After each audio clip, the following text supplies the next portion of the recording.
Thank you. ధన్యవాదాలు. ధన్యవాదాలు. ASR airport 2703 ఎకరాలు, 5641 కోట్ల రూపాయలు అద్భుతంగా వచ్చింది. ఎయిర్పోర్టుని ఫ్లయింగ్ ఫిష్ ఆకారం నిర్మించారు. మన తీర ప్రాంతాన్ని ఇది గుర్తు చేస్తుంది.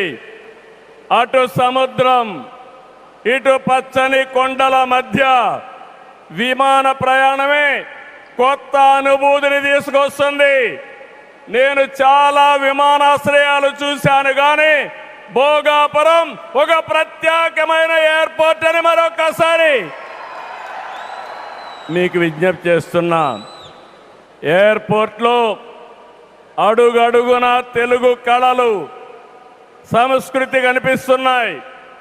తెలుగు ముగ్గులు, ఏటి కొప్పాక బొమ్మలు, కూచిపూడి నృత్యం, తోలు బొమ్మలాట, బొబ్బలి వీణ, నాదస్వరం, లేపాక్ష నంది వంటివి ప్రతిబింబించేలాగా తీర్చిదిద్దారు. విశాఖ నుంచి భోగాపురాన్ని నిర్మించే బీచ్ కారిడారు ప్రకృతి అందాలతో మరింత ఆకర్షణ తెస్తుంది. గ్లోబల్ ఏరోస్పేస్ ఏవియేషన్ హబ్కి GMR Manasa aviation university, ASIP semiconductor ప్రాజెక్టుకు శంకుస్థాపన చేసుకున్నాం. జిఎంఆర్ విఎఫ్ స్కిల్ డెవలప్మెంట్ సెంటర్కి ప్రారంభించుకున్నాం. శంషాబాద్ ఎయిర్పోర్టుతో తెలంగాణ దశ దిశ మారింది. భోగాపురం ఎయిర్పోర్టుతో ఉత్తరాంధ్ర దశ దిశ మారుతుంది. 2015లో ఆనాడు ప్రధానమంత్రిగా ఉన్న నరేంద్ర మోడీ గారి నాయకత్వంలో ప్రకటన చేశాం. 19లో అనుమతులు తెచ్చి శంకుస్థాపన చేశాం. భోగాపురానికి నాడు కొబ్బరికాయ కొట్టింది మనమే, నేడు గుమ్మడికాయ కట్టింది మనమే. గుర్తుపెట్టుకోమని కోరుతున్నాను.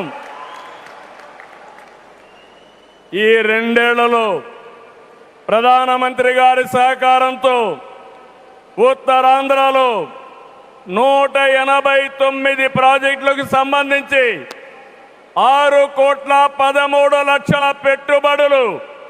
ఇవి పూర్తయితే 5,57,000 మందికి ఉద్యోగాలు వస్తాయని మీ అందరికీ విజ్ఞప్తి చేస్తున్నా. ఉత్తరాంధ్రలో వచ్చే 3 ఏళ్లలో 2,784 కోట్లతో 8 ప్రధాన సాగునీటి ప్రాజెక్టులు పూర్తి చేస్తాం.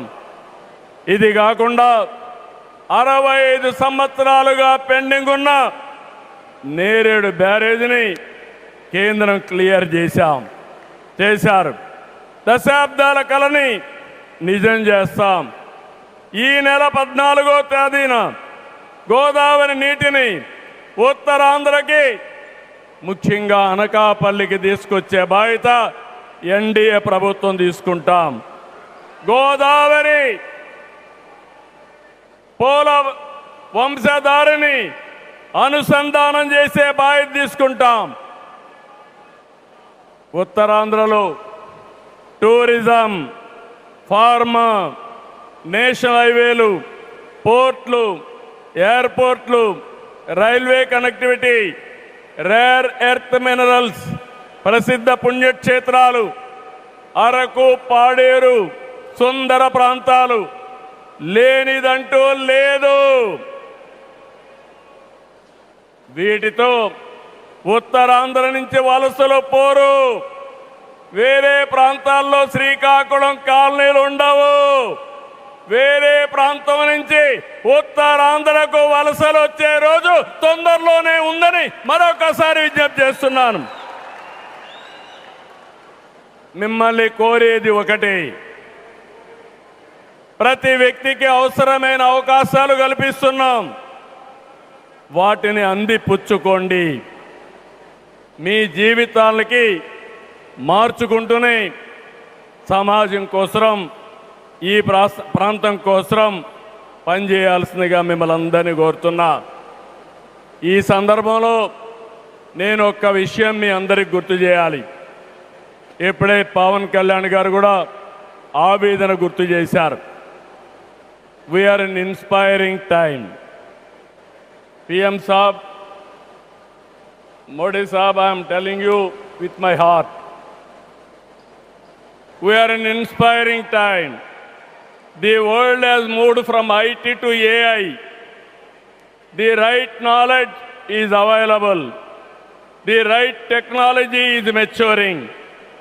But we need leaders to deliver. Democratic countries everywhere are facing crisis, searching for new leaders. We are fortunate, India is fortunate. There is a tested leadership.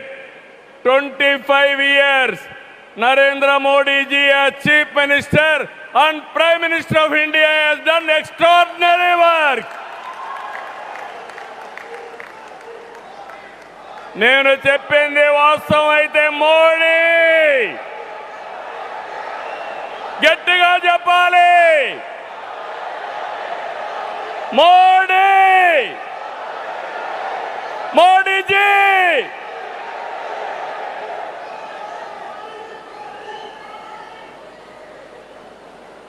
He is the only one leader in the democratic world with the knowledge, the technology and the ability to carry 144 crore people and make this nation forward. For the last 12 years, all of us have to compare tremendous track record, digital public infrastructure. Today I can say proudly, world largest transactions, digital transactions are happening not in America, not in China, but in India. That is the credit Narendra Modi ji has done.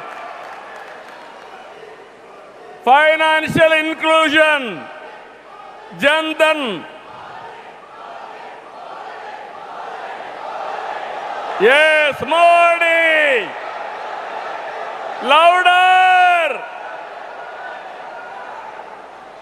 Second, financial inclusion.